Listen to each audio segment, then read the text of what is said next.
Hello students, my self तेज सिंह और आप लोग देख रहे हैं तेज केमिस्ट्री। आज के लेक्चर में हम बात करने वाले हैं आपका calculation of mole if volume is given.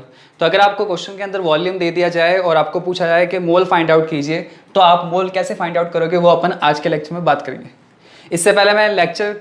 इससे पहले जो लेक्चर था हमारा, उसमें अपन बात कर चुके हैं कि नंबर ऑफ पार्टिकल्स दिए हो या फिर किसी सब्सटेंस का मास दिया हो तो मोल कैसे फाइंड आउट करते हैं। तो जिन लोगों ने लास्ट लेक्चर नहीं देखा तो प्लीज़ उस लेक्चर को जाके देखिए, जिससे हमारे आगे के जो लेक्चर है उनमें आपको कोई दिक्कत ना आए। ठीक है, तो चलते हैं हमारे लेक्चर की तरफ। सबसे पहले अपन देखते हैं क्या होता है। देखो, यहाँ पे सबसे पहली बात ध्यान रखनी है कि मोल फाइंड आउट करने कैसे, जब वॉल्यूम दिया हो। तो सबसे पहले उसके लिए पहले आपको एक चीज़ पता होनी चाहिए, क्या कि देखो यहाँ पे ध्यान रखना कि वह आपका क्या हो जाएगा यहां पे क्या हो जाएगा, at S T P 1 mole of any gas occupy 22.4 litre. देखो, सबसे पहली चीज आपको ये पता होना चाहिए, क्या होना चाहिए कि एट एसटीपी मतलब स्टैंडर्ड टेम्परेचर प्रेशर पर क्या होता है, 1 मोल ऑफ एनी गैस होती है, वो हमेशा कितना वॉल्यूम ऑक्यूपाई करती है, 22.4 लीटर। इसका मतलब ये हो गया कि 1 मोल कोई भी गैस हो वो हमेशा कितना वॉल्यूम ऑक्यूपाई करेगी, वो आपका 22.4 लीटर। बट कंडीशन ये है कि टेम्परेचर और प्रेशर क्या होने चाहिए, स्टैंडर्ड होने चाहिए। अब यहाँ पे स्टैंडर्ड प्रेशर और टेम्परेचर का मतलब क्या हो जाएगा, देखो यहाँ पे लिख देता हूँ नीचे। देखो, टेम्परेचर कितना होना चाहिए हमारे पास, यहाँ पे टेम्परेचर होना चाहिए 273 केल्विन और प्रेशर कितना होना चाहिए, वो होना चाहिए यहाँ पे 1 atm। प्रेशर कितना होना चाहिए, 1 atm। तो अगर ये कंडीशन होती है तो उसको अपन क्या बोलेंगे, स्टैंडर्ड टेम्परेचर प्रेशर। तो अगर आपसे कोई पूछे स्टैंडर्ड टेम्परेचर प्रेशर का मतलब क्या हो गया कि टेम्परेचर होना चाहिए 273 केल्विन और प्रेशर कितना होना चाहिए, 1 atm। तो उसको अपन क्या बोलेंगे, एसटीपी। तो एसटीपी में हमेशा क्या होता है कि कोई भी गैस होती है वो हमेशा कितना वॉल्यूम ऑक्यूपाई करती है, 22.4 लीटर। चाहे वो गैस नाइट्रोजन हो, चाहे वो ऑक्सीजन हो, चाहे वो फ्लोरीन हो, कार्बन डाइऑक्साइड हो, कोई भी गैस हो। तो अगर उसका 1 मोल अगर अपन क्वांटिटी ले रहे हैं तो वो कितना वॉल्यूम ऑक्यूपाई करेगी एसटीपी पे, आपका 22.4 लीटर। क्लियर। अब अपन ध्यान रखना है कि यहाँ पे क्या चीज़ है, एक ध्यान रखना कि फॉर्मूला क्या हो जाएगा इसका। अगर आपको वॉल्यूम दिया हो और फॉर्मूला पूछे तो कैसे करोगे। देखो, वॉल्यूम दिया हो और मोल पूछे तो कैसे निकालोगे। देखो, moles is equals to given volume of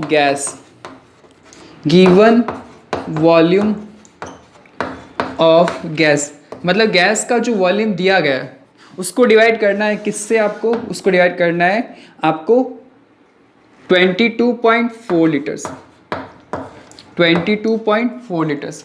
clear. अब देखो, नीचे लीटर में है तो ऊपर भी आपका जो गैस का वॉल्यूम होना चाहिए वो किस में होना चाहिए, लीटर में होना चाहिए। चाहे आप नीचे ml में करते हो तो ऊपर भी ml में रहना चाहिए। तो ये चीज़ आपको इसमें ध्यान रखनी। तो ये हमारे पास क्या आ गया, फॉर्मूला आ गया। क्लियर। तो ये फॉर्मूला अगर आपके पास है तो अगर आप वॉल्यूम दिया हो तो आप मोल्स निकाल सकते हो। इस फॉर्मूले को मैं ऐसे भी लिख सकता हूँ, N will be equal to volume कितना देखा आपको, वॉल्यूम आपको लीटर में दिया होता है और आपको ये किस में हो जाएगा, 22.4 लीटर। ठीक है। यहाँ पे ये थोड़ी बेसिक चीज़ ध्यान रखना कि अगर नीचे की तरफ आपको वॉल्यूम अगर आप लीटर में ले रहे हो तो ऊपर भी आपको जो वॉल्यूम है वो किस में लेना पड़ेगा, लीटर में लेना पड़ेगा। तो ये दोनों आपको यूनिट के बारे में ध्यान रखना पड़ेगा।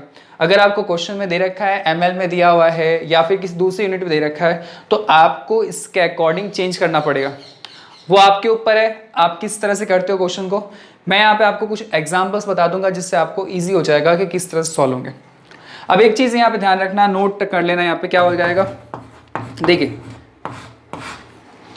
देखो यहाँ पे ये जो 22.4 लीटर है, 22.4 लीटर is also known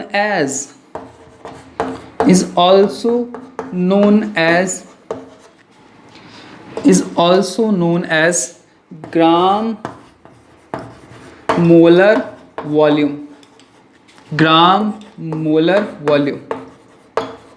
अब देखो यहाँ से एक चीज़ और अराइज होती है, क्वेश्चन अराइज होता है कि अगर आपसे कोई पूछे कि ग्राम मोलर वॉल्यूम कितना होता है, तो आपको ध्यान रखना है 22.4 लीटर। तो 22.4 लीटर को अपन क्या बोलते हैं, ग्राम मोलर वॉल्यूम भी बोलते हैं। ये चीज़ आपको यह पता होनी चाहिए, क्योंकि ये 1 मोल का वॉल्यूम है, 1 मोल गैस का वॉल्यूम है, इसलिए अपन इसको क्या बोल रहे हैं, ग्राम मोलर वॉल्यूम बोल रहे हैं। चलें आगे, अब इसके ऊपर कुछ क्वेश्चन प्रैक्टिस कर लेते हैं। देखो सपोज दैट फर्स्ट क्वेश्चन अपन ले रहे हैं यहाँ पे, मान के चलो मेरे पास क्या है कि आपका कोई गैस का वॉल्यूम दिया है। तो मान के चलते हैं हमारे पास क्या दे रखा है, देखो यहाँ पे है 2.24 लीटर ऑफ ऑक्सीजन गैस। अब आपको क्या दे रखा है, देखो यहाँ पे क्या दे रखा है कि 2.24 लीटर ऑफ ऑक्सीजन गैस, और आपसे क्या पूछ रहा है यहाँ पे कि मोल्स बताइए। ठीक है, आगे बात समझ में। तो आपको क्या दे रखा है, 2.24 लीटर दे रखा है। तो कैसे सॉल्व करेंगे, देखो इसको, देखो यहाँ पे हमारे पास आ जाएगा, देखो मोल का फॉर्मूला क्या होता है, N = V/22.4 लीटर, यही फॉर्मूला है हमारा। और ऊपर भी वॉल्यूम किस में होना चाहिए, लीटर में होना चाहिए। तो ये फॉर्मूला था हमारा। अब देखिए आपको क्वेश्चन में क्या दे रखा है, वॉल्यूम दे रखा है। कितना दे रखा है आपको ऑक्सीजन गैस का वॉल्यूम, वो दे रखा है 2.24 लीटर। तो कुछ नहीं, वैल्यू रखो यहाँ पे। तो यहाँ पे आ जाएगा 2.24 अपॉन, ये भी लीटर में है तो कोई दिक्कत है ही नहीं यहाँ पे हमें। और नीचे क्या आ जाएगा 22.4। ठीक है, तो अब इसको जब सॉल्व करोगे तो हमारे पास आंसर कितना आ जाएगा। देखो यहाँ पे क्या करना है कि यहाँ से अगर अपन पॉइंट हटाएंगे ऊपर वाली, तो यहाँ पे क्या आ जाएगा, नीचे 100 लग जाएगा। ठीक है, और यहाँ से जब पॉइंट हटाएंगे तो ऊपर कितना लग जाएगा, यहाँ पे आपका 10 लग जाएगा। तो जब ये 0 से 0 कट गया और ये पूरी वैल्यू कट जाएगी आपस में, और पीछे कितना बचा हमारे पास, n will be equal to 1/10। तो हमारे पास आंसर क्या आ जाएगा, n = 0.1 मोल। आगे बात समझ में। तो अगर आपको इस तरह से वॉल्यूम दिया हो और मोल पूछा जाए तो कैसे फाइंड आउट करोगे, वो मैंने आपको तरीका बता दिया। ठीक है, अब आगे एक क्वेश्चन देखते हैं। देखो सेकंड क्वेश्चन में अपन बात करते हैं। मान के चलो हमारे पास क्या दे रखा है, 56, देखो क्या कह रहा हूँ, 56